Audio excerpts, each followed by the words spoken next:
PTI এর রাজনীতি নিষিদ্ধ করতে পাকিস্তানের পাঞ্জাব অ্যাসেম্বলিতে প্রস্তাব পাস। ইমরান খানের সঙ্গে সাক্ষাৎ না পেয়ে জেলের বাইরে বোন ও নেতাকর্মীদের অবস্থান। ইউক্রেন ইস্যুতে ইউরোপের কঠোর সমালোচনায় ট্রাম্প বললেন, যুদ্ধক্ষেত্রে অনেক এগিয়ে রাশিয়া। মস্কোকে ভূখণ্ড ছাড় না দিয়ে ওয়াশিংটনকে নতুন শান্তি প্রস্তাব দেবে কিয়েভ।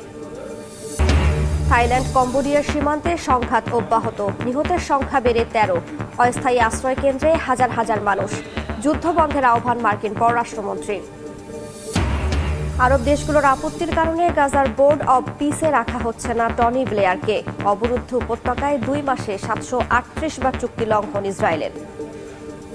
ভেনেজুয়েলায় শিগগিরই শেষ হচ্ছে মাদুরোর শাসন, ট্রাম্পের হুঁশিয়ারি। ক্ষমতাচ্যুতের পর পরিস্থিতি সামাল দিতে ওয়াশিংটনের গোপন প্রস্তুতি। দিনে দিনে উত্তপ্ত হচ্ছে যুক্তরাষ্ট্র ভেনেজুয়েলা পরিস্থিতি। ভেনেজুয়েলার সন্দেহভাজন মাদকবাহী নৌকায় মার্কিন হামলার পরই দেশটির প্রেসিডেন্ট নিকোলাস মাদুরো বারবার দাবি করেন যে ট্রাম্প প্রশাসন মূলত তাকে অপসারণের চেষ্টা চালাচ্ছে। মাদুরোর এমন অভিযোগের মধ্যে মার্কিন গণমাধ্যম পলিটিকোকে দেয়া সাক্ষাৎকারে প্রেসিডেন্ট ডোনাল্ড ট্রাম্প হুঁশিয়ারি দিয়ে বলেন, খুব শিগগিরই নিকোলাস মাদুরোর শাসন ব্যবস্থার অবসান হতে যাচ্ছে। ট্রাম্প জানান, মাদক পাচার রোধে ভেনেজুয়েলার বিরুদ্ধে নৌ হামলার মতো কার্যক্রম মেক্সিকো ও কলম্বিয়াতেও প্রয়োগ করা হতে পারে। সিএনএনের এক প্রতিবেদন অনুযায়ী ভেনেজুয়েলার প্রেসিডেন্ট নিকোলাস মাদুরো ক্ষমতাচ্যুত হলে দেশটিতে কিভাবে পরিস্থিতি সামাল দেবে ওয়াশিংটন তা নিয়ে গোপনে প্রস্তুতি নিচ্ছে ট্রাম্প প্রশাসন। এমনটি জানিয়েছে একাধিক জ্যেষ্ঠ প্রশাসনিক সূত্র। এই পরিকল্পনাগুলো হোয়াইট হাউসের ভেতরে সীমিত পরিসরে তৈরি করা হচ্ছে। সূত্রগুলো বলছে, যদি আলোচনার মাধ্যমে অথবা সামরিক চাপের মুখে মাদুরো ক্ষমতা ছাড়তে বাধ্য হন, তাহলে ক্ষমতার শূন্যতা তৈরি হলে যুক্তরাষ্ট্র কী ভূমিকা নেবে তা নিয়ে একাধিক বিকল্প পরিকল্পনা তৈরি করা হয়েছে। এদিকে মার্কিন কংগ্রেস ডোনাল্ড ট্রাম্পের ওপর ভেনেজুয়েলার নৌবহরে ডাবল ট্যাপ হামলার ভিডিও প্রকাশের জন্য চাপ বাড়াচ্ছে। পেন্টাগনের কাছে থাকা সংরক্ষিত ফুটেজ না দেখালে সমরমন্ত্রী পিট হেগসেতের ভ্রমণ বাজেট সীমিত করার হুমকি দিয়েছে কংগ্রেস। এতে 2026 সালের জন্য অফিসের ভ্রমণ তহবিলের সর্বোচ্চ 3/4 ব্যবহার করতে পারবেন হেগসেত। এই ভিডিও প্রসঙ্গে সংবাদ সম্মেলনে প্রশ্ন করা হলে সাংবাদিকদের সঙ্গে খারাপ ব্যবহার করেন মার্কিন প্রেসিডেন্ট। তিনি এবিসির প্রতিবেদক রেচেল স্কটকে বিরক্তিকর বলে কটাক্ষ করেন। পাকিস্তানের সাবেক প্রধানমন্ত্রী ইমরান খান ও তার দল পাকিস্তান তেহরিকি ইনসাফকে রাজনীতি থেকে নিষিদ্ধ করার প্রস্তাব পাশ করেছে পাঞ্জাব অ্যাসেম্বলি।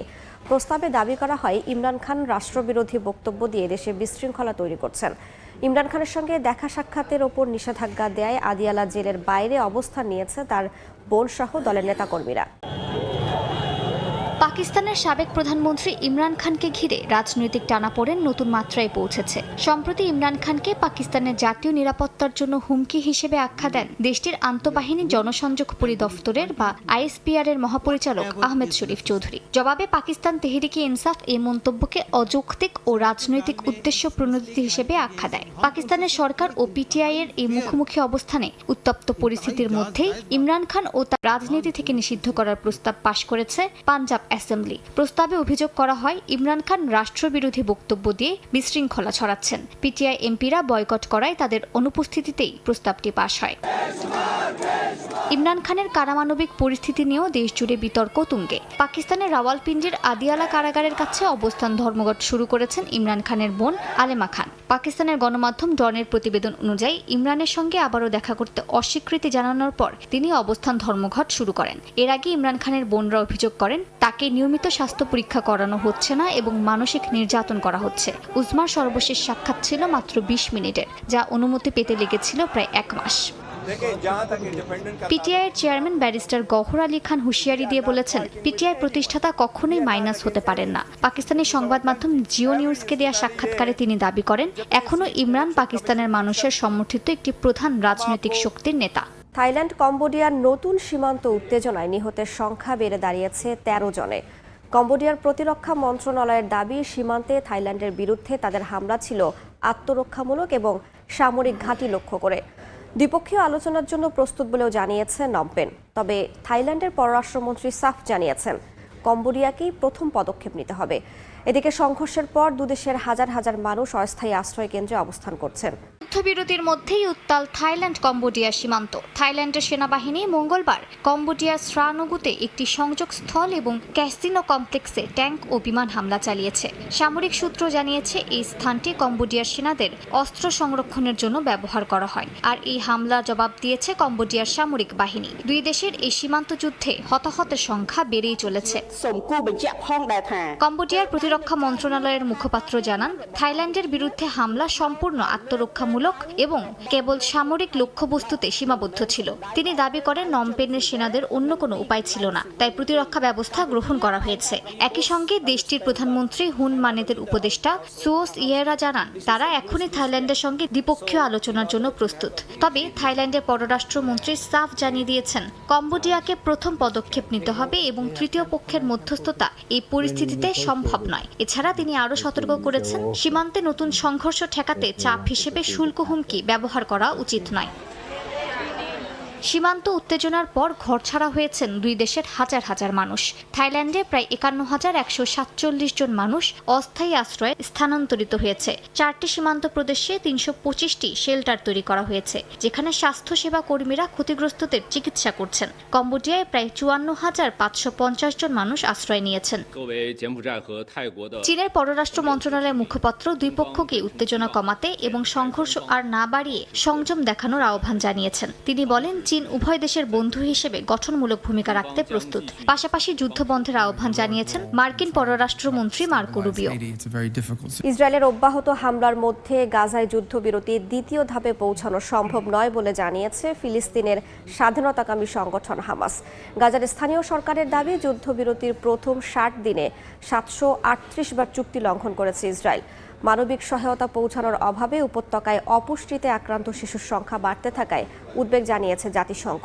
এর মধ্যেই আগামী বুধবার গাজায় শক্তিশালী ঝড় আঘাত হানতে পারে বলে সতর্ক করেছে স্থানীয় আবহাওয়া বিভাগ।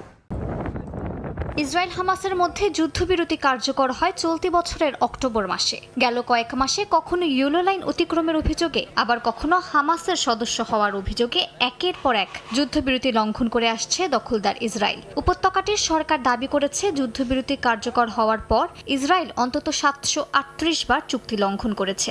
স্বাস্থ্য মন্ত্রণালয়ের হিসাব অনুযায়ী এসব হামলায় 377 জন নিহত এবং 987 জন আহত হয়েছেন। স্থানীয় প্রশাসনের দাবি, এটি আন্তর্জাতিক মানবাধিকার আইনের স্পষ্ট লঙ্ঘন এবং যুদ্ধবিরতির মূল কাঠামোকে বিপর্যস্ত করছে। এমন হামলার মধ্যে যুদ্ধবিরতি চুক্তির দ্বিতীয় ধাপের বাস্তবায়ন কঠিন হবে বলে আশঙ্কা জানিয়েছে ফিলিস্তিনের স্বাধীনতাকামী সংগঠন হামাস। এদিকে পশ্চিম তীরের হেব্রনের ফিলিস্তিনি কৃষকদের জমিতে প্রবেশ করতে বাধা দিচ্ছে অবৈধ আউটপোস্ট গড়ে তোলা ইসরায়েলি বাসিন্দারা। একই সঙ্গে বেইত ফাজারে 2টি গাড়িতে আগুন, বাড়ির দেয়ালে লেখালেখির পাশাপাশি ভাঙচুর করেছে দখলদাররা। অন্যদিকে ইসরায়েলি বাহিনী বিরজেইদ বিশ্ববিদ্যালয়ে টানা তৃতীয় দফা অভিযান চালিয়ে নিরাপত্তা কর্মীদের আটক ও গুদামঘর তছনছ করে দিয়েছে। আবু দিসের আল কুদস বিশ্ববিদ্যালয়ে পৃথক অভিযান চালানো হয়। ইউনিসেফ জানিয়েছে, যুদ্ধবিরতি কার্যকর হওয়ার পর 9,300 শিশু তীব্র অপুষ্টিতে ভুগছে, যা আগস্টের চেয়ে কম হলেও ফেব্রুয়ারি-মার্চের তুলনায় বহুগুণ বেশি। সংস্থাটির অভিযোগ, পণ্য প্রবেশে বাধা ও রুট বন্ধের কারণে প্রয়োজনীয় খাদ্য পৌঁছানো যাচ্ছে না। এর মধ্যেই আগামী বুধবারের মধ্যে গাজায় ভয়াবহ ঝড় আঘাত হানতে পারে বলে সতর্ক করেছে স্থানীয় আবহাওয়া বিভাগ। এতে বাস্তুচ্যুত মানুষদের জন্য টানানো তাঁবু ও অস্থায়ী আশ্রয়গুলো পানিতে ডুবে যাওয়ার আশঙ্কা রয়েছে। এতে 10,000-এর বেশি পরিবারের জন্য ব্যাপক ক্ষয়ক্ষতির কারণ হতে পারে বলে শঙ্কা প্রকাশ করেছে আবহাওয়াবিদরা। যুদ্ধক্ষেত্রে রাশিয়া ইউক্রেনের চেয়ে অনেক এগিয়ে আছে উল্লেখ করে জেলেনস্কির কড়া সমালোচনা করেছেন মার্কিন প্রেসিডেন্ট ডোনাল্ড ট্রাম্প। একই সঙ্গে তিনি দাবি করেন, যুদ্ধ বন্ধে ইউরোপীয় নেতাদের কোনো ভূমিকা নেই। গণমাধ্যম পলিটিকোকে দেয়া এক সাক্ষাৎকারে ইউরোপকে দুর্বল আর ক্ষয়িষ্ণু বলে সরাসরি আক্রমণ করেন ট্রাম্প।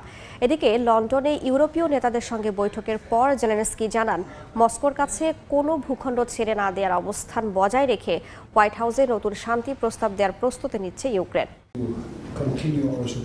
ইউক্রেন যুদ্ধ বন্ধে শুরু থেকে ইউরোপ ও যুক্তরাষ্ট্র বিভিন্ন উদ্যোগ নিয়েছে। তবে এবার এই যুদ্ধ বন্ধে ইউরোপের ভূমিকা পুরোপুরি খারিজ করে দিয়েছেন মার্কিন প্রেসিডেন্ট ডোনাল্ড ট্রাম্প। পলিটিকোকে দেয়া এক সাক্ষাৎকারে ইউরোপীয় নেতাদের দুর্বল ও দিশেহারা হিসেবে আখ্যা দিয়ে তিনি অভিযোগ করেন, এ নেতারা শুধু কথায় বলে যাচ্ছেন, তবে যুদ্ধ থামাতে কোনো উদ্যোগ নিচ্ছেন না। ফ্রান্স, জার্মানি, যুক্তরাজ্যের মতো দেশকেও ক্ষয়িষ্ণু দেশ হিসেবে আখ্যায়িত করেন ট্রাম্প। তিনি আরও দাবি করেন, যুদ্ধক্ষেত্রে মস্কো কিয়েভের চেয়ে চেয়ে বহুগুণ বেশি শক্তিশালী। ট্রাম্প হুঁশিয়ারি দিয়ে বলেন, এখনই শান্তি চুক্তিতে সম্মত না হলে বড় বিপদে পড়বে জেলেনস্কি। একই সঙ্গে ইউক্রেনের সাধারণ নির্বাচনের আহ্বান জানান মার্কিন প্রেসিডেন্ট। রাশিয়ার কাছে কোনো ভূখণ্ড ছেড়ে না দেওয়ার অবস্থান বজায় রেখে খুব শিগগিরই যুক্তরাজ্যকে নতুন শান্তি প্রস্তাব দেওয়ার প্রস্তুতি নিচ্ছে ইউক্রেন। আগের 28 দফার মার্কিন প্রস্তাবে ইউক্রেন বিরোধী যেসব শর্ত ছিল সেগুলো বাদ দিয়ে এখন 20 দফার পরিকল্পনা তৈরি করা হয়েছে বলে জানায় প্রেসিডেন্ট জেলেনস্কি। সোমবার ইউরোপীয় ও ন্যাটো নেতাদের সঙ্গে বৈঠকের পর তিনি আরও জানান, ইউক্রেন রাশিয়ার কাছে কোনো ভূখণ্ড হস্তান্তর করবে না। জেলেনস্কি এও জানান, ইউরোপ এবং যুক্তরাষ্ট্রের সমর্থন ছাড়া ইউক্রেনের টিকে থাকা সম্ভব না। ইউক্রেনকে সহায়তা করতে ইউরোপে আটকে থাকা রাশিয়ার প্রায় 100 বিলিয়ন পাউন্ড মূল্যের সম্পদ দেওয়ার বিষয়ে গুরুত্বপূর্ণ অগ্রগতি হয়েছে বলে জানিয়েছে যুক্তরাজ্য। ব্রিটিশ প্রধানমন্ত্রীর কার্যালয় আশা করছে কয়েকদিনের মধ্যে এই বিষয়ে একটি চূড়ান্ত চুক্তি সম্পন্ন হতে পারে। ব্রিটিশ সরকারের একজন মুখপাত্র জানিয়েছেন, জব্দ করা রাশিয়ার সার্বভৌম সম্পদ ইউক্রেনের পুনর্গঠনে ব্যবহার করার বিষয়ে ইতিবাচক অগ্রগতি হয়েছে। রাশিয়ার সেনাবাহিনী জানিয়েছে, ইউক্রেনের রুশ বাহিনী পুরো ফ্রন্ট লাইনে অগ্রসর হচ্ছে এবং মির্নোগ্রাদ শহর ঘেরাও করে ইউক্রেনীয় সেনাদের লক্ষ্য করে হামলা চালানো হচ্ছে। রয়টার্সের তথ্যমতে রুশ প্রেসিডেন্ট ভ্লাদিমির পুতিন মির্নোগ্রাদে ইউক্রেনীয় বাহিনীকে পরাজিত করার নির্দেশ দিয়েছেন। এর মধ্যে মির্নোগ্রাদের 30% বেশি ভবনের নিয়ন্ত্রণ নিয়েছে মস্কো।